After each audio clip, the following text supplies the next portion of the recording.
Përshëndetje miq të Elevate, sot kam ftuar psikiatren Denisa Hoxha. Ajo vjen nga Gjermania për të bërë një bisedë këtu në Elevate. Megjithatë duhet përcaktuar për shikuesit e Elevate që Denisa është një psikiatre e cila ka mbaruar këtu në Shqipëri, ka punuar disa vjet në Itali dhe prej 7 vjetësh tashmë gjendet në Gjermani, ku është edhe shefe pavioni. Në një vend afër Stuttgartit. Cili vend Denisa? Rottweil quhet qyteti ku unë jetoj. Faleminderit që erdha. Ne do bëjmë një bisedë rreth shëndetit mendor. Shëndeti mendor është një temë që pak preket në Shqipëri dhe duket sikur njerëzit kanë një lloj frike. E ke hasur këtë? Pra kur diskutohet ka një mbrapsje, do thosha. Ka një zbrapsje, sepse pikërisht ne shqiptarët jemi shumë pak të psikoedukuar, themi ne, pra mungon psikoedukimi. Dhe kemi shumë të vështirë të pranojmë që vuajmë nga diçka. E kemi të vështirë të përkthejmë emocionet tona, çfarë po ndodh me ne. Po pse kemi të vështirë? Nuk e di pse jemi kaq të ftohtë. E vëre kryesisht tek meshkujt shqiptar për shembull, shpeshherë vijnë pacientë tek unë që më kontaktojnë dhe më shprehin këtë dhimbje emocionale thjesht në dhimbje fizike. Për shembull, kur I pyet nga se vuan, thot nuk e di doktoresh, më thëm koka, më mpihen duart, më mpihen këmbët, dhe asnjëherë nuk flasin për emocionet e tyre. I them, po nga se mendon se vjen? Nuk gjej asnjë përgjigje, pasi kam shkuar në disa mjek, kam bërë të gjitha analizat e duhura dhe askush nuk më jep një përgjigje. Dhe unë I them, a nuk mendon ti se janë emocionet ato që ta shkaktojnë këtë dhimbje fizike? Po si ka mundësi kjo gjë? Pra ne shqiptarët jemi mësuar që një plag ta shikojmë, është aty. Ti e shikon që diçka është. Po kur flet për emocionet, është diçka që ti nuk shikon, është e padukshme, e kemi të vështirë të japim një shpjegim. Do sa vjen nga kultura jonë kjo, që ne jemi mësuar në një farë mënyrë edhe t'i fshehim, mos të flasim për emocionet edhe gjithmonë ka qenë si një temë tabu, ndoshta sepse jemi fokusuar në gjëra të tjera mbase që duket se kanë patur më shumë rëndësi. Është e vërtet, ka qenë dhe është një temë tabu, pavarësisht se tashmë njerëzit kanë ndryshuar dhe unë e vëre këtë, po ndërgjegjësohen dhe unë e vëre këtë. E kemi të vështirë ne që të pranojmë vuajtjen, pasi na duket sikur jemi njerëz të dobët, dhe ne nuk duam të pranojmë që jemi njerëz të dobët, ne duam të jemi gjithmonë ata që nuk dështojmë, gjithmonë ata që arrijmë majat e suksesit. Ndërkohë që ka momente në jetë që ti edhe dështon, ti edhe bie, por interesantja është mënyra se si ti ngrihesh. Ajo është momenti ku ti vetes tënde do të thuash, hey, bravo, ti vërtet re, ti vërtet pate një moment të vështirë në jetën tënde, por ja dole, ne nuk e kemi këtë, ne nuk dim t'i bëjmë qefin vetes. Ekziston një mënyrë tepër interesante që shpeshherë shpjegojnë dhe psikologët. Në momentin që ty nuk të komplimenton askush për ringritjen tënde, bëje ti. Bëja vetes tënde thjesht e shpatulla, sepse truri nuk e dallon dot nëse ty thot dikush apo ja bën ti vetes tënde. Që kështu ne duhet të mësojmë ndonjëherë që të komplimentojmë veten tonë. Dhe mua ndonjëherë më vjen aq shumë keq sepse është bukur të zbulosh origjinën e asaj plage emocionale që ti ke. Pse po vuaj unë tani? Kush është origjina? Kush më ka shkaktuar mua këtë siklet emocional? Ndërsa ne qëndrojmë gjithmonë sipërfaqësor dhe nuk hym aq thellë që të zbulojmë vetveten. Pra për ta përkufizuar në mënyrë të thjeshtë, është edhe vuajtja që secili përjeton për shkak të situatave të caktuara. Atëherë, shëndeti mendor, ne e shikojmë kështu, sikur është mungesa e një sëmundje mendore, por nuk është kështu. Shëndeti mendor është mënyra se si ti e koncepton jetën, se si ti e përballon stresin, se si ti e përballon humbjen e dashurisë, humbjen e një personi të dashur, se si ti e përballon dështimin ndoshta. Pra, të kesh shëndet mendor të mirë, nuk do të thotë që ti si i smur mendërisht, por do të thotë që ti je gati të përballosh çfarëdo lloj sfide që ke në jetë. Pra vuajtja, mos përballimi, në një farë mënyre tregon problemet me këtë shëndet mendor. Pikërisht, pra përjetimi I dikujt. Përjetimi dhe kur ti je I prirur që të mbingarkohesh emocionalisht edhe për gjëra të cilat ti mund t'i përballoje shumë mirë. Dhe në momentin që ti këtë shëndet mendor nuk e ke kuruar mjaftueshëm, duke filluar këtu që dhe nga leximi për shembull, duke lexuar libra, ti në mënyrë indirekte po pasuron shëndetin tënd mendor, edhe të përgatisin, pra janë armë të cilat ty të përgatisin të përballosh dhe sfidën më të madhe në jetën tënde. Tani, ti jeton në Gjermani dhe jam e sigurt që në botën perëndimore flitet shumë më tepër për shëndetin mendor dhe ka një ndërgjegjësim dhe edukim që fillojnë që në moshë të re, apo jo? Në çfarë moshe fillon kjo përgatitje për ta kuptuar pak më mirë se çfarë është, edhe si ta kemi sa më të mirë shëndetin mendor? Ja të bëj një shembull konkret, se çfarë ndodhi tek klasa e djalit tim. Kishim bërë një leksion ku i shpjegonin fëmijëve se çfarë është demenca. Demenca është një sëmundje që prek moshën e tretë. Është harresa, kur fillojnë të harrojnë të njohin të afërmit, harrojnë dhe vetveten. Dhe i kishin marrë të gjithë këta studentët, djali im është 13 vjeç, dhe i kishim bërë një lloj leksioni ku ata të kuptonin se pse një ditë gjyshërit tanë vuajnë me demencë dhe se si ata të sillen me gjyshërit një ditë. Pra në konceptin europian, edukimi i shëndetit mendor ka prioritet, që në moshë të vogël, fillon shumë herët. Dhe pra që në adoleshencën e hershme? Që në adoleshencën e hershme. Okay. Dhe kjo është diçka që Shqipërisë i mungon. Dhe unë e them shpesh edhe nëpërmjet rrjeteve të mia sociale. Nëse ne nuk edukojmë fëmijët tanë, nuk të dalim kurrë nga ky paragjykim dhe nga kjo stigmë e cila lëndon tepër persona. Po, dhe me që përmend rrjetet sociale, më duhet që ta përmend këtu. Në fakt ke një faqe shumë aktive edhe në Instagram, që unë kam parë, psikiatri.ai. Po. Dhe flet për probleme të ndryshme të shëndetit mendor që i hasim në jetën e përditshme. Por me që po flisnim në përgjithësi për shëndetin mendor, a mund ta ndash pak më shumë në kategori, domethënë ku janë probleme, ku hasen tashmë problemet më të shpeshta, nëse mund t'japësh me shembuj të shëndetit mendor? Ajo që vëre unë më së tepër, mi të paktën nëpërmjet rrjeteve të mia sociale kam njohur shqiptarët, sepse unë nuk kam patur kontakt me pacientë shqiptar. Dhe unë shoh që shqiptarët vuajnë jashtëzakonisht shumë me çrregullime emocionale, siç është ankthi, depresioni, por dhe stresi kronik. Por në të njëjtën kohë shoh edhe persona të cilët kujdesen shumë pak për veten e tyre. Pra i duket sikur ata gjithsesi duhet funksionojnë. Pra unë shikoj një popull shqiptar të cilët janë funksional, janë kthyer në robota, por thell vuajnë shumë emocionalisht dhe nuk din nga t'ja nisin. Dhe më shumë tani se sa më përpara, apo thjesht po shprehet më shumë tani? Mendoj se tani po shprehet më shumë, nuk ekskludoj faktin që dhe më para ka patur jashtëzakonisht shumë persona të cilët kanë vuajtur emocionalisht, por i kanë mbajtur për veten, dhe këtë ta siguroj pasi unë kam jashtëzakonisht shumë persona të cilët mbi 55 vjeç më shkruajnë dhe më thonë doktoresh kam vuajtur që atëherë me këtë çrregullim ose këtë smundje, por nuk kam patur guximin që unë ta shpreh. Kur flitet për ankthin, ankthi është i shpesht, po thoje, tek pacientët shqiptar. Çfarë nën kupton? Nga se vjen? Si e shprehin pacientët? Atëherë, ankthi është një çrregullim emocional, karakterizohet nga një frikë, por një frikë pa motiv, pa arsye. Dhe origjina e ankthit është shumë komplekse, mund të themi që është multifaktoriale, pra mund të jetë stresi kronik arsyeja, mund të jenë traumat e fëmijërisë, neglizhenca emocionale që shumë prej nesh në fëmijëri kanë vuajtur, prindër që janë kujdesur shumë pak për emocionet e fëmijëve të tyre. Ndoshta janë rritur në familje jo funksionale, si për shembull prindër të cilët konsumonin alkool, ku ka ekzistuar dhuna, etj. Janë dhe faktorët gjenetik që nuk mund t'i evitojmë dot. Pra, trashëgimia. Arsyeja pse ne vuajmë me ankth është jashtëzakonisht shumë komplekse dhe rrallë herë ti arrin në një konkluzion dhe thua, ky është sqarimi pse ti vuan me ankth. Tani do punojmë në këtë pikë. Po nëse dikush ka, domethënë ankthi vjen si pasojë, fjala vjen e problemeve në fëmijërinë e hershme, të shfaqet një ditë pa pritur e pa kujtuar, apo vjen gradualisht duke u përkeqësuar me kohën? Sa më shpejt ta kapësh ankthin si çrregullim, aq më e lartë është mundësia që ti mos të vuash dhe mbi gjithë ata dominosh këtë lloj frike.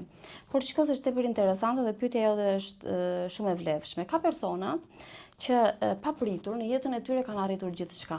Kanë një shtëpi, kanë një familje të shëndetshme, makinë, gjithçka, një punë dhe pa pritur, bam, një atak paniku.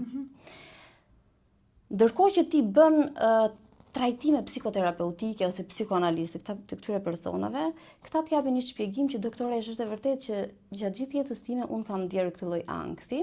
Ne arrim në konkluzionin e origjinës se kur ka nisur ky ankth, e lidhim me një traumë ose me diçka ku ka startuar dhe më pas ftillohen ose qartësohen që po që ke të drejtë, gjatë gjithë jetës time kam patur këtë lloj frike, por arrin një moment në jetë ku ky ankth shpërthen.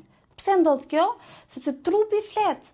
Trupi po të thot, ndalo, stopo, shiko pak veten tënde, bëu pak egoist, kujdesu për veten tënde në këtë moment jetës tënde dhe ti nuk e bën, sepse ti nuk do të ndalosh. Ti ndoshta ke një qëllim të cilin do të arrish dhe kthehesh në një robot funksional dhe trupi thot stop, po ti nuk e dëgjon. Okej, atëherë ti nuk më dëgjon mua, thot trupi, është sikur po flet me ty. Atëherë unë do shpërthej tani. Të më dëgjosh tani? Dhe sa të shpeshta ndodhin këto kriza paniku tek personat që janë me ankth dhe nuk trajtohen? Janë të ndryshme, çdo person reagon ndryshe, ka persona që kanë disa herë në ditë, ka persona që kanë një herë në javë, ka persona që kanë një herë në muaj. Varet nga çdo person, nga çdo individ. Dikush që nuk e përjeton, edhe nuk e kupton mirë. Unë kam patur një rast në familje, ku një familjar ime ka patur këtë krizë paniku dhe ankthi dhe unë nuk e kuptoja sepse nuk ka një shpjegim logjik. Sigurisht është përjetimi, por gjithashtu edhe ne nga që jemi të pamësuar ndoshta nuk arrim dot të ta perceptojmë dhe ta marrim shumë seriozisht pra të gjithë stresin ndoshta që ajo po përjeton ose personi po përjeton. Çfarë kalon një person në ato momente? Në ato momente këtyre personave i duket sikur po vdesin. I duket sikur po të shmënden, i duket sikur kanë humbur totalisht kontrollin prej trupit tyre dhe shumë vrapojnë nëpër urgjenca. Shkojnë nëpër urgjenca, natyrisht aty automatikisht qetësohen sepse mendimi që jam në urgjencë i qetëson, pra ka mjek të cilët mund të më shpëtojnë. Dhe kur një mjek i thot, shiko, nuk ke asgjë, ti bën gjithë analizat, ke thjesht atak paniku, shpeshherë ofendohen. Se thonë, çfarë po thua ti tani? Gjithë kjo vuajtja ime vjen thjesht nga mendja ime, të thotë që ti mua nuk më beson. Ndërkohë që mjeku mund ta drejtojë drejt psikiatrit, i thotë, atëherë ti po mësua mua që jam i çmendur dhe ti nuk e pranon këtë gjë dhe në këtë formë e shtyn. Dhe sa më shumë të shtyhet një ankth i pa trajtuar, aq më i rënd bëhet. Tani për gjithë shikuesit tanë, mund ma bësh një diferencë mes psikologut dhe psikiatrit? Ne shpeshherë kur kemi probleme të shëndetit mendor, që jemi ende në fazat e hershme të zgjidhjes me këto problematika, shkojmë tek psikologu. Po, është e vërtetë. E kam dëgjuar shpesh këtë. Ndërkohë që duhet ndodhi e kundërta, pasi psikiatri është mjek, studion mjekësinë e përgjithshme, 6 vjet mjekësi, ndërsa psikologu studion psikologjinë e përgjithshme që është 3 vjet plus 2. Psikiatri mbasi studion mjekësinë e përgjithshme, specializohet në psikiatri. Psikiatria zgjat të paktën në Gjermani ku jetoj unë 5 vjet. 4 vjet psikiatri, 1 vit neurologji. Janë të integruara. Që kështu, psikiatri është ai që si rregull duhet të bëjë diagnozën definitive, nuk ka rëndësi se sa rënd je ti në atë lloj çrregullimi. Psikiatri bën diagnozën dhe thotë, "Okej, ti duhet të marrësh terapi me ilaçe ose ti ke shanse të mos trajtohesh me ilaçe, por të drejtohesh tek një psikolog të bësh thjesht psikoterapi, ta provosh në një mënyrë pa ilaçe." Pasi dhe psikoterapia është jashtëzakonisht shumë efektive. Por çfarë bëjnë shqiptarët? Ose shkojnë tek neurologu, thjesht për mos ikur te psikiatri, gjejnë të gjitha mënyrat e mundshme. Ose shkojnë sigurisht. Po është kjo? Apo sa e kanë çështje komplekse? Është merr, ti ke te psikiatri për shqiptarët është merr dhe dua të them që unë kur kam hapur rrjetet e mia sociale, me emrin tim psikiatri.al, nuk më bënin follow njerëzit, madje më shkruanin në privat, doktoresh, të ndjek me kënaqësi, por nuk të bëj dot follow vetëm nga emri i faqes. Ti e kupton se sa komplekse ekzistojnë dhe shkojnë tek neurologu. Nuk kam asgjë kundra neurologëve, por nuk janë mjek të cilët merren në çrregullimet emocionale. Neurologu merret me epilepsinë, me infarktin cerebral, etj. Nuk merret me ankthën dhe me depresionin. Është specializim krejt tjetër, por që e kanë më të pranueshme këtë impakt me neurologun. Ndërkohë që temën e ankthit e trajtuam disi, po depresioni pastaj është një tjetër manifestim shumë i shpeshtë i problemeve me shëndetin mendor apo jo? Depresioni karakterizohet me një trishtim i zgjatur në kohë, të paktën mbi 2 javë. Është rregull në bazë të manualit psikiatrik, nëse një pacient vuan me një trishtim të thellë mbi 2 javë quhet depresion. Por nuk është vetëm trishtimi, prek edhe mund të themi sferën vegetative, ti ke pagjumësi, ti ke ndryshime në peshë, ke mungesë oreksi. Dhe depresioni lë gjurmë të thellë tek personat sepse zakonisht ti e shikon që këta nuk japin dot shpjegim dhe nuk kanë më kontroll tek emocionet e tyre. Çon dhe në probleme të thella familjare, sidomos kur janë çift të martuar, pasi dhe sfera seksuale preket. Largohet gjithë koncepti i kënaqësisë, ti nuk ke më dëshirë, kënaqësi në asnjë aspekt të jetës tënde dhe madje edhe aktivitetet të cilat më parë ty të japin një lloj kënaqësie nuk ta japin më. Dhe depresioni është një sfidë e madhe, llogarit që 5% e popullsisë botërore vuan nga depresioni. Është një shifër jashtëzakonisht shumë e lartë dhe antidepresantët janë ilaçet më të përshkruara në botë. Pra, në kohët e sotme, gjithmonë më shumë me kalimin e viteve, duket sikur shëndeti mendor po merr edhe një rëndësi në trajtim edhe në ndërgjegjësim, por pse pikërisht tani? Pse tani po evidentohen të gjitha këto probleme dhe po shkohet drejt ndërgjegjësimit? Ndoshta sepse njerëzit janë më rehat në fusha të tjera dhe po fokusohen këtu, apo ka të bëjë edhe me jetën më të izoluar edhe më sedentare që njerëzit po bëjnë ndoshta që ndikon? Po, para disa vitesh, para 10 vitesh, ose më tepër, është paralajmëruar që sëmundjet psikiatrike do jenë në top list në këto vitet që ne po jetojmë. Dhe në fakt kështu është. Pse? Për arsye të ndryshme. Ti shikon që dhe është një pikpyetje e madhe dhe tepër interesante. Si ka mundësi, pyesin njerëzit, që dikur kushtet e jetesës ishin shumë të dobta, shumë të këqija, por njerëzit vuanin me më pak depresion. Pse? Sepse tani ne shoqëria jonë, sidomos brezi i ri, është futur në një vorbull mendimesh dhe sfidash ku shpeshherë krahasojnë veten me të tjerët. Pra, vendosin qëllime të paarritshme, ndërkohë që brezi jonë ka qenë më me këmbë në tokë, pa dashur që të bëj dallim brezash. Në ç'kuptim qëllime të paarritshme? Por si ti të hysh në Instagram dhe të kalosh 50% të ditës tënde duke parë vetëm njerëz të suksesshëm, dhe jetën e tyre luksoze, ti e vë veten në një sfidë dhe thua unë dua të jem si ai njeri, po ti nuk e di se çfarë ka bërë ai njeri për të arritur aty, sa sfide ka kaluar ai. Ose çfarë është dashur që të paguaj edhe. Unë ja them shpesh herë edhe vajzave të cilat më ndjekin nëpër seminaret e mia, se më thon, doktore, si ka mundësi që ke kaq shumë energji, ke kaq punë, je nën, ke fëmijë, partner, spitalin, tani dhe online. I them unë, vajza, mos shikoni atë 1 minutë video që unë publikoj në Instagram. Aty jam e lyer, e rregulluar, e veshur bukur, por ndoshta 1 sekond më pas pështrim në krevat për të pushuar sepse jam tepër e lodhur. Pra, mos u fokusoni në atë moment, jo vetëm në këndvështrimin tim, por tek të gjithë personat dhe ti mund të ma konfirmosh që dhe ne kemi ato momentet kur themi stop, sot nuk dua të bëj asgjë. Sot dua që dita ime të mos jetë produktive. Që kështu është kjo sfida. Pra ka ndikuar mendon edhe rrjetet sociale dhe hapësirat digjitale ku njerëzit janë aty edhe shohin ndoshta një jetë që nuk është e tyre dhe nuk është jeta reale. Edhe kjo ju shkakton probleme pastaj psikologjike? I shkakton probleme dhe e shikojnë si një qëllim të mundshëm që unë dua të bëhem si ai person. Sot. Po dhe këtë e vuajnë përbrenda? Pa diskutim, sepse pritshmëritë që ti vendos vetes, janë ato që të dëmtojnë më shumë, por edhe pritshmëritë që prindrit kanë nga ty. Pra ti largohesh paksa me realitetin. Sa realiste është që unë një ditë të blej këtë makinë, për shembull, bëj një shembull. Sa realiste jam unë me këtë? Apo thjesht e dua sot edhe nëse nuk e arri sot unë jam një dështak. Kush janë hapat që duhet të hedhësh për të arritur ti këtë lloj qëllimi?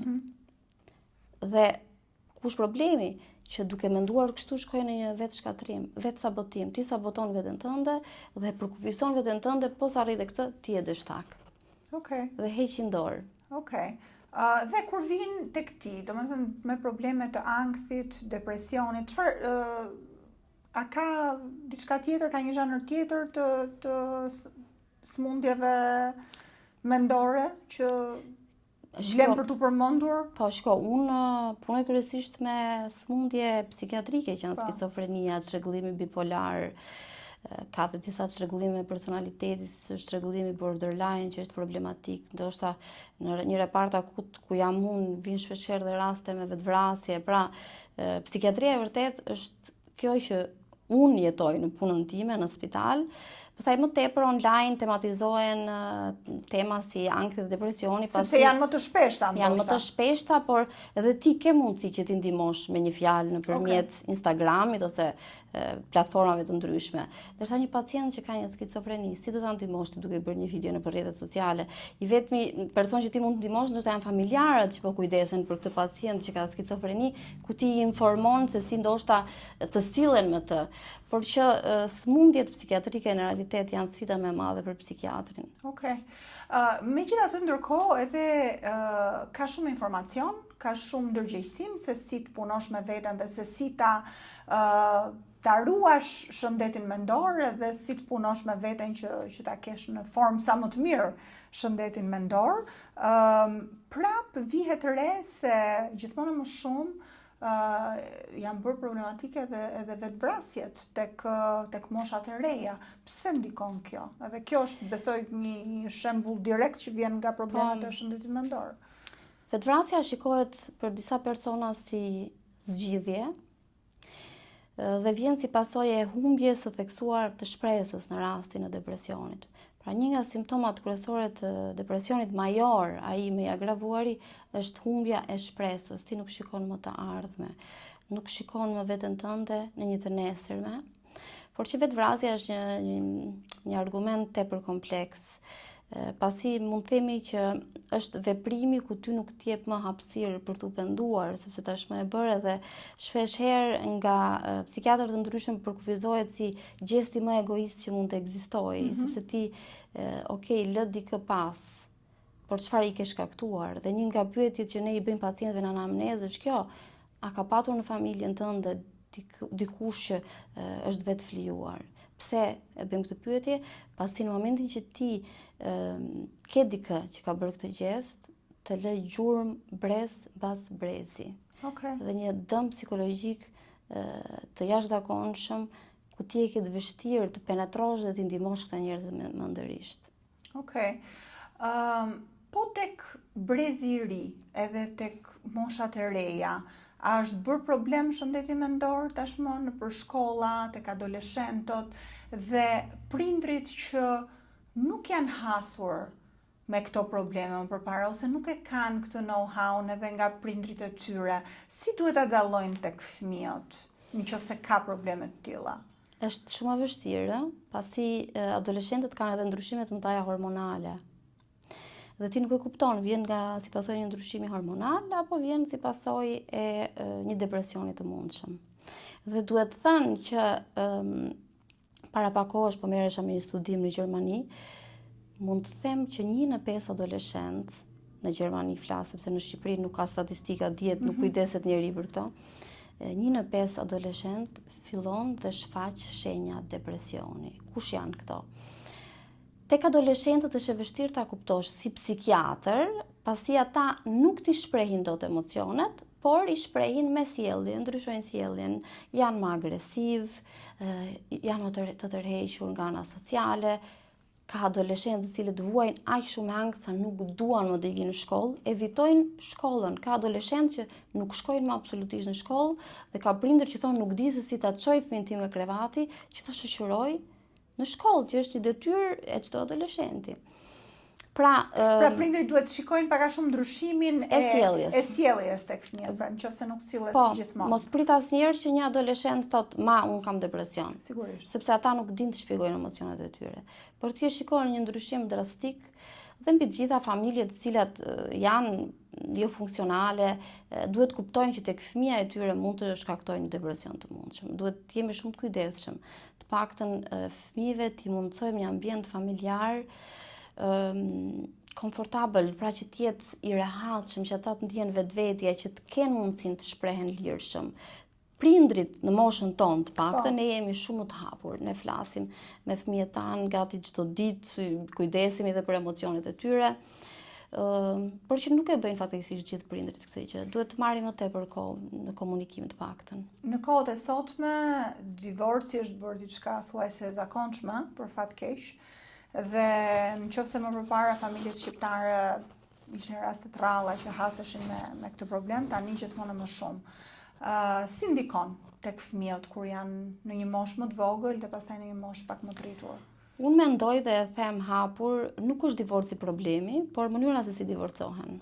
Pra, shpeshherë ne i përdorim fëmijët tanë si një çmim, e kam unë ose e ke ti, e ndajnë fëmijën në dy botë të ndryshme, do babin apo do mamin, ndërkohë që fëmijët që ndahen nga dy prindër paqësor me konsensus, ku gjithçka është e pranueshme, nuk kanë se vuajnë me depresion dhe nuk vuajnë me depresion. Madje shpeshherë janë dhe të lumtur për këtë gjë. Shumë fëmijë që ne i pyesim sot në moshë madhore i themi si e ke përjetuar divorcin e nënës dhe babait tënd, thotë është okej, më mirë dy prindër që të ndarë sepse nuk duhen, sesa dy prindër që nuk duhen përbashkë dhe të gjëja konflikte. Ndërsa ne shqiptarët e kemi kështu, duhet të rrimë se s'bën me njëri tjetrin. Jo, nëse ti ke një familje ku ekziston sherrri, konflikti, dhuna verbale ose fizike, ndau për çfarë po rrit, ti po i shkakton atij fëmijë trauma, ose kam disa gra që më shkruajnë doktoresh, partneri im vjen në shtëpi gjithmonë i pirë, por unë nuk e ndaj dot atë për fëmijët, nga fëmijët unë qëndroj me atë për fëmijët, sepse ku do shkoj unë, si doja bëj unë me fëmijët e mi. Ti tani po i lejon fëmijës tënd të rritet në një ambient ku babai vuan nga një varësi, e cila e bën atë të dhunshëm dhe ti po më thua mua si nën, unë po rri me burrin tim për fëmijët. Ti nuk po i bën nder fëmijës tënd, ti po i shkakton trauma. Çfarë traumash shkaktojnë dhe çfarë pasojash lën këto? Më vonë. Po imagjino një fëmijë i cili rritet në një ambient ku ekziston dhuna verbale dhe fizike. E kupton se çfarë traumash këta? Këta fëmijë janë të destinuar të vuajnë me ankth, me depresion që në moshë të hershme. Në momentin që vuajnë nga këto lloj çrregullimesh, ti e ke privuar atë fëmijë automatikisht të di se çfarë është lumturia. Të di se çfarë do thotë buzëqeshësh. Figurat më të rëndësishme për këtë fëmijë që janë nëna dhe babai, të cilat duhet ta mbrojnë, ai nuk i ka. Duhet të mbijetoj vetë. Dhe dëmi është jashtëzakonisht shumë i madh. Pra, më mirë ndahuni dhe kursejni fëmijëve ato trauma, ndahuni, por ndahuni në mënyrë paqësore, duke respektuar gjithsesi njëri tjetrin. Për hir dhe të fëmijës, duke lënë më njanë mërit, se sa të qëndroni bashkë dhe të shkaktoni vetëm trauma dhe dhimbje tek këta fëmijë. Okej. Tani, shëndeti mendor sigurisht trajtohet në mënyra të ndryshme. Besoj pacientët vinë tek ti edhe bazuar në problematikën që kanë, mund jepen ilaçe, besoj, për ta kaluar problemin, ose ka dhe mënyra të tjera. Mund të flasësh pak për këto mënyra të tjera? Jo gjithmonë janë ilaçe të zgjidhja. Ka pacientë të cilët ndoshta vuajnë me një formë ankthi të lehtë ose të moderuar, ku ti sugjeron alternativa terapeutike, siç është psikoterapia ose psikoanaliza. Pse te psikoterapia aty shkohet tek psikologu, besoj apo jo? Po, ka edhe psikiatër që janë psikoterapist. Por që zakonisht psikiatri nuk ka dhe aq kohë sa që mund t'i dedikoj psikologut dhe zakonisht t'i drejtojnë psikologut. Nëpërmjet psikoterapisë ti mëson se si të përballësh ankthin, se si të përgatisesh emocionalisht për të kuptuar dhe një atak paniku, ndërkohë që ti njëkohësisht bën dhe një psikoanalizë, pse unë vuaj me ankth, dhe është jashtëzakonisht shumë e rëndësishme që ti të kuptosh origjinën, të japësh një shpjegim këtij lëmshi emocional që ti ke. Përgjithsisht çfarë shpjegimesh? Nëse mund ta thuash me fjalë thjeshta që ta kuptojnë edhe shikuesit. Lidhet shpeshherë me traumat e fëmijërisë, lidhet shpeshherë me neglizhencën emocionale. Pra ti e bind veten në një farë mënyrë që mua kjo më vjen. Jo, nuk e bind veten, por ti bën një analizë të jetës tënde, komplet. Jo, për ta parandaluar, them, për ta ti jep një shpjegim. Jep një shpjegim dhe në mendjen tënde nuk ekziston më pyetja pse vuaj unë me ankth dhe pse nuk vuajnë të tjerët me ankth, sepse këtë problem kanë këta pacientë. Këta thonë, pse jam i destinuar unë të vuaj me ankth, pse të tjerët nuk kanë ankth. E krahasojnë veten edhe me të tjerët. Në momentin që ti jep një shpjegim, një sqarim që kjo është origjina e ankthit tim. Pastaj e qetëson veten. E qetëson veten dhe kupton se si ti duhet ta menaxhosh atë gjë. Po si e menaxhon? E menaxhon duke dominuar ti atë lloj frike absurde, sepse mos harro që ankthi karakterizohet nga mendimet negative. Po. Si për shembull, shumë pacient nuk dalin as nga shtëpia sepse kanë frikë sikur ndoshta do humbin kontrollin duke marrë autobusin, duke hipur në taksi, etj. Kufizohen dhe izolohen totalisht në shtëpi. Po. Ti i mëson këta pse duhet të ekspozohen, pse duhet ta sfidojnë ankthin dhe pse duhet të trajnojnë trurin. Ti duhet të trajnosh trurin, ta riprogramosh trurin tënd nëpërmjet këtyre terapive, në mënyrë që kjo frikë e cila nuk është reale, ti ta mbizotërosh duke forcuar logjikën, sepse frika është e palogjikshme apo jo. Ti ke frikë nga diçka e cila nuk ekziston. Po. Kam frikë se do të çmendem, ndërkohë që ti nuk je i çmendur. Kanë frikë nga avioni. Kanë frikë nga avioni, kanë frikë se mos ndoshta do i bjerë infarkt. Janë frikëra absurde, kupton? Që nuk puqen në realitetin dhe ti i trajnon këta në mënyrë që të kuptojnë kush është realiteti dhe kush është fantazia. Pra, kush mendim vjen si pasojë e ankthit dhe kush mendim vjen sepse është real. Okej. I Dhe pastaj largon arrin ta bëjnë këtë diferencë? pa diskutim. Pra, me është një punë. lloj bindje e vetes. Po.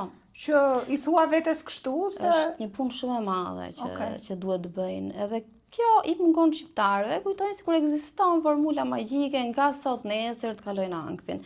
Nuk kalon nga sot nesër, nuk ekziston një formulë magjike. Ata që përtojnë të punojnë me veten thonë doktore është më mirë të marr ilaçe, por dhe ilaçet janë të kufizuara, pasi nuk ka ilaç në psikiatri që të ndihmojë ty të largosh mendimet negative. Me mendimet e tua, duhet të konfrontohesh vetë, duhet të përballesh vetë, nuk ka një ilaç që të zhduk mendimet negative. Okej. Dhe këtë nuk kuptojnë njerëzit. Pra, këto për ta kuptuar pak më mirë, këto probleme të shëndetit mendor vijnë nga mendimet negative. Ankthi kryesisht. Po depresioni?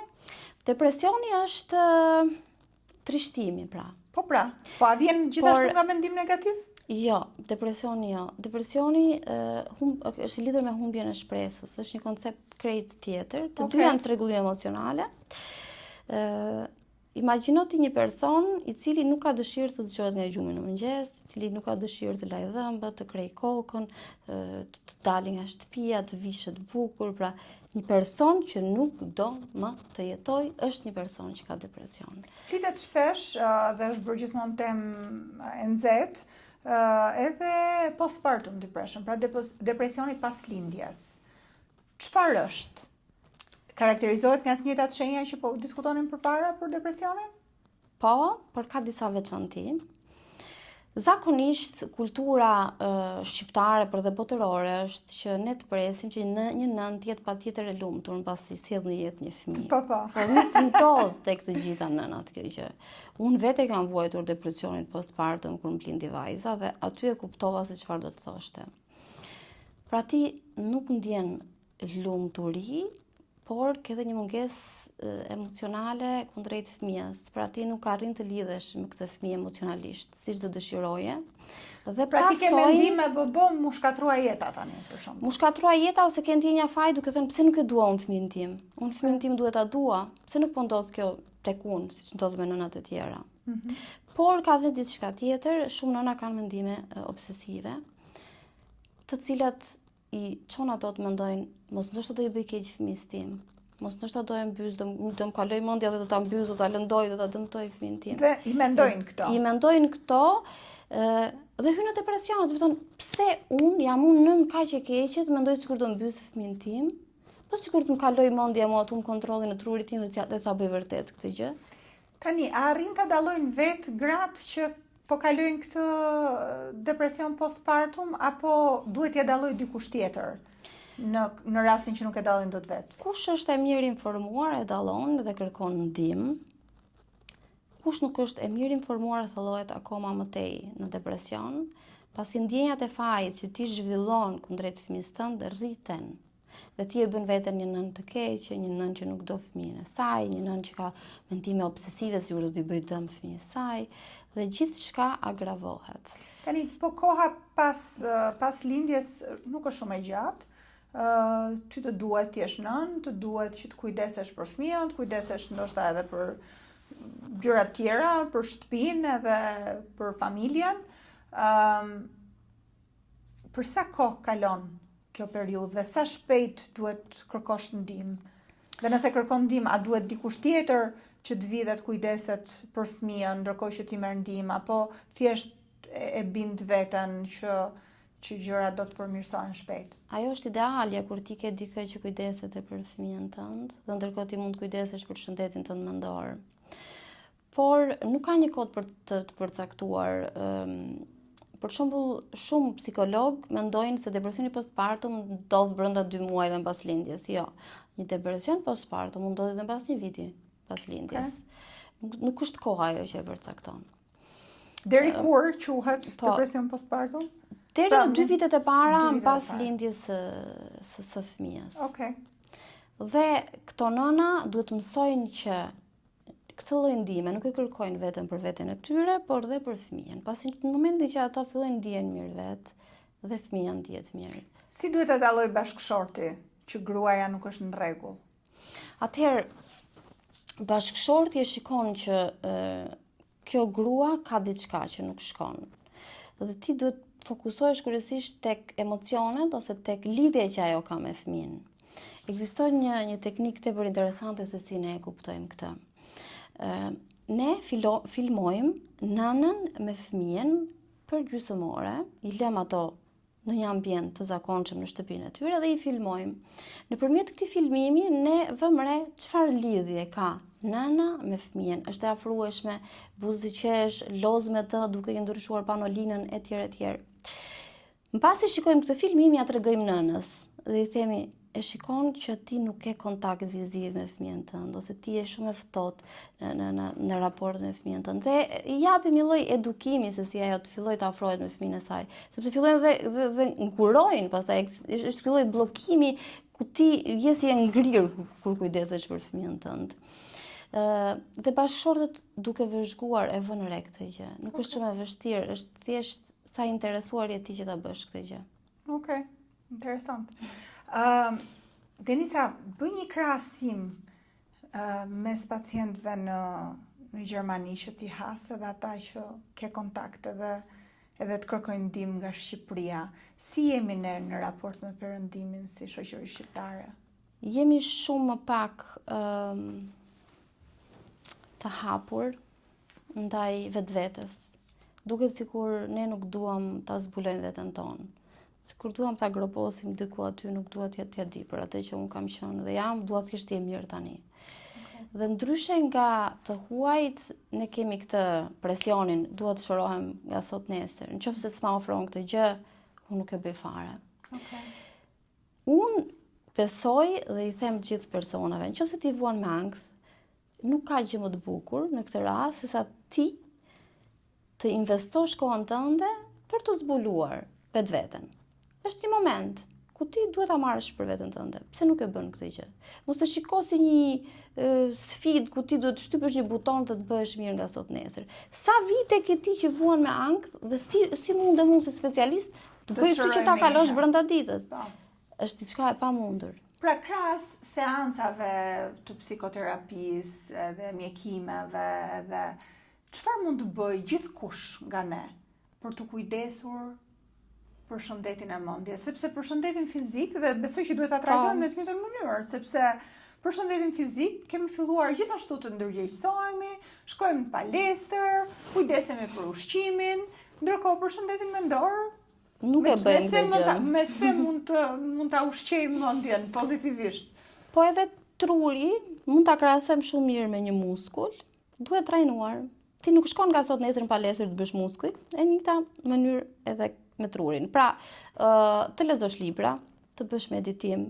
Ka shumë meditime nëpër internet që janë pa pagesë, në gjuhë të ndryshme. Kurse shërben meditimi në këtë rast? Ose dhe hipnoza mjekësore. Shiko, me meditimin ose dhe me hipnozën mjekësore janë 2 koncepte krejt të ndryshme, por ti punon thellë me nëndjen tënde, me nëndërgjegjen tënde. Ti rinkre ose nxjerr në pa disa emocione të cilat i ke fshehur prej vitesh, dhe mund të çojnë këto udhëtime mendore, siç është hipnoza mjekësore për shembull, në të kaluarën.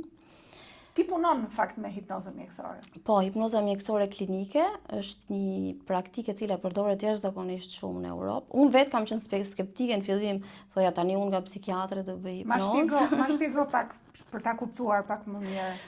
Pra ti shkon në të kaluarën. Mund të shkosh në të kaluarën. Okej. Por jo të zbulosh një jetë që nuk e patur, sepse ekziston dhe hipnoza regresive ku të çojë në një jetë ku ti nuk e ekzistuar. Jo, po flasim për një hipnozë mjekësore e lishme, e cila lejohet të bëhet, se ka dhe hipnozat pa lishme. Ma shpjego pak se si arrihet kjo. Atëherë, synimi është të riprogramosh trurin. Po. Çfarë do të thotë kjo? Në qoftë se ti, po marrim shembullin e avionit, në qoftë se ti për shembull ke frikë të hipesh në avion, në realitet ti nuk ke frikë nga avioni, ti ke frikë nga emocionet e tua, nga frika që avioni ty mund të shkaktoj, fiks. Por synimi është që ti ta riprogramosh trurin tënd dhe mos ta mendosh më në të njëjtën mënyrë. Dhe është e mundur. Me anë të hipnozës, ti hyn në një stad trans, themi ne. Ne në stad trans hym gjithsesi. Për shembull, Floriana të bëj një shembull tipik. Kur ti del përpara një perëndimi të mrekullueshëm, a nuk e ke ti atë momenti ku qëndron kështu duke parë perëndimin dhe nuk mendon asgjë në atë moment? Ose ndonjëherë dhe kur shikojmë... Pra, po edhe meditimi në një farë mënyrë është fshirja e mendimeve, apo jo? Edhe meditimi, por mund të themi që kanë funksione të ndryshme. Ndërkohë që meditimi funksionon tek mbi ndërgjegja jon, ti me anë të meditimit ngadalson mendimin, okay? Me anë të hipnozës që vepron në ndërgjegjen ton, ti punon më tepër me emocionet, me riprogramimin, pra ti ndryshon komplet konceptin e të menduarit. Këtu ta bën dikush tjetër këtë gjë, apo ti e bën vetë? Ta bën specialisti. Live ose ka dhe hipnoza të regjistruara, të cilat po në të njëjtën mënyrë funksionojnë. Si funksionon një hipnozë live? Zëre se ne jemi këtu tani. Atëherë, kam disa në YouTube, në fakt që kam publikuar, dhe nëse je kurioze mund t'i provosh. Atëherë ti fillon dhe e çon personin në një fazë relaksimi. Po.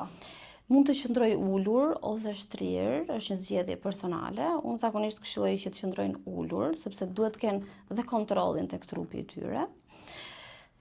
E fut në këtë gjendje të thellë relaksimi, nuk është gjumë, pra ti nuk është se humb kontrollin, ti mund të dalësh nga hipnoza në çfarë do lloj momenti që ti dëshiron, dhe aty fillon e çon këtë person në një ambient tjetër, okay? Ndoshta në një ambient në fëmijëri. Okay? Tani unë për filma e kam parë këto, po besoj që është hipnoza e filmave, sepse është si e frikshme në për filma, po të këshilloj realisht ta provosh njerë, sepse kam publikuar në YouTube disa hipnoza. Dhe hipnoza bën mrekulli, duhet edhe pastaj bazuar në ato që thuhen nga specialisti. Po. Ti në një farë mënyrë i fut në mendjen tënde dhe ndryshon, nëse diçka aty në fëmijëri të ka lënduar, nëpërmjet hipnozës ti fillon e shikon komplet ndryshe. E kuptoj. Dhe kur del nga hipnoza, ti ke një këndvështrim tjetër për atë situatë. A duhet personi ndërkohë që të komunikojë një histori që i ka ndodhur në... Nuk është e nevojshme. Okej. Ti mund ta bësh direkt hipnozën pa komunikuar me pacientin më parë. Okej. Sa sukses kanë këto hipnoza? Kanë shumë sukses, vetëm diçka është e sigurt që nuk janë vetëm qasje, zgjidhje. Pra, në momentin që ti ke shkuar te psikiatri, te psikologu, ke bërë gjithë procedurën e rregullt, hipnoza është një qasje që ti zgjedh ta bësh. Pra, kam nevojë edhe për këtë gjë. Nuk është zgjidhja e vetme, duhet jemi të sinqertë me këtë. As meditimi nuk është zgjidhja e vetme. Kush thot kështu, mashtron ose për arsye fitimprurëse ose etj. Por që mbase ti ke bërë të gjithë procedurën e duhur të saktë, siç e ka protokolli mjekësor, ti zgjedh dhe thua, "Ok, jam interesuar të bëj dhe hipnozë." Është zgjedhje personale. Por që të ndihmon jashtëzakonisht shumë. Sa që ti zbulon një botë të tërë, unë kam patur pacientë që më kanë thënë çfarë s'kam bërë doktoresh, vite të tëra psikoterapi dhe me hipnozën kam arritur në konkluzionet e duhura menjëherë. Është shumë e mirë. Okej. Tani edhe një pyetje ndoshta që s'ka shumë lidhje, por a ndikon këto mendime negative të shëndetit, të problemeve me shëndetin mendor, mund të kenë ndikime edhe fizike? Pra të ketë edhe dhimbje, fizike tek një person që arrin të eliminohet përmes përmirësimit të shëndetit mendor? Po, këto quhen dhimbje psikosomatike. Më e njohur është fibromialgia, ku këta pacient nuk shfaqin asgjë në rangun emocional. Okay. Vetëm fizik. Kanë vetëm dhimbje fizike. Dhe më beso që nuk lën specialist pa shkuar pa gjetur një përgjigje. Po nga kjo se ka shumë njerëz që thonë kam shkuar atje dhe s'kam gjetur derman për shembull. Po janë dhimbje psikosomatike.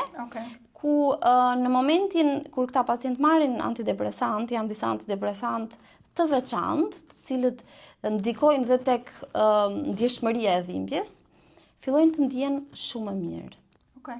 Që kështu janë dhimbje emocionale. Po.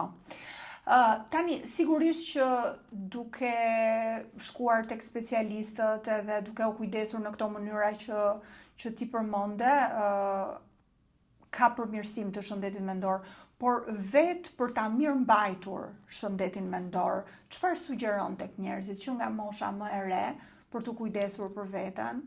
Po thosha më përpara që edhe truri është si një muskull që do mirë mbajtur. Cilat mënyra mendon janë efektive të përditshme që duhen praktikuar? Atëherë, gjëja më praktike dhe më e lirë është të lexojnë libra. Ka jashtëzakonisht shumë libra vetë zhvillues. Edhe ti vetë ke shkruar 3 libra? Po. Si të dëshirojnë të lexojnë të mijat apo të tjerat, vetëm të lexojnë. Mos më streso dhe kur një dashuri mbaron. 3 librat e mi. Por të lexojnë libra e para, e dyta të mësojnë të menaxhojnë stresin. Të gjithë jemi të stresuar. Po si mund të mësojnë pra? Do me thënë, ndikojnë ndoshta online, mund të shohin informacion për këtë, ose... Ka shumë informacion tashmë se si ti mund të menaxhosh stresin. Është një mënyrë e mirë, është një mënyrë e mirë gjithashtu që të ndjekin në rrjetet sociale edhe një specialist? Po, pa diskutim, po.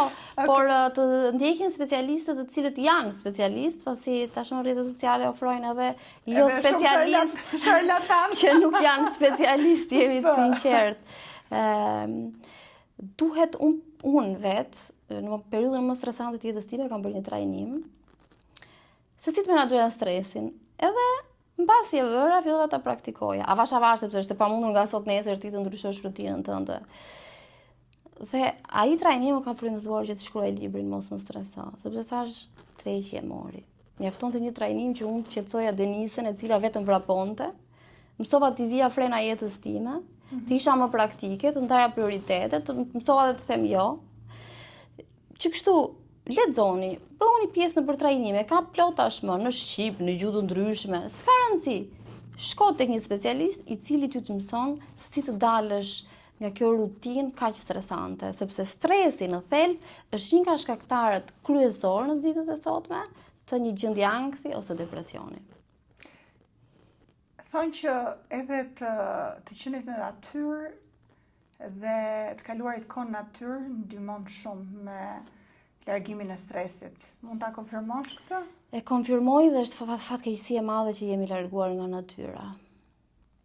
Okej, pra duhet të gjejmë një formë për të rikthyer. Për të rikthyer në natyrë, kontakti me kafshët, me ajrin e pastër, me atë egërsinë e natyrës ndonjëherë. Edhe Shqipëria ka vende shumë të bukura që mund t'i eksplorojmë edhe që do na ndikojnë pozitivisht. Faleminderit Denisa për këtë bisedë shumë informuese.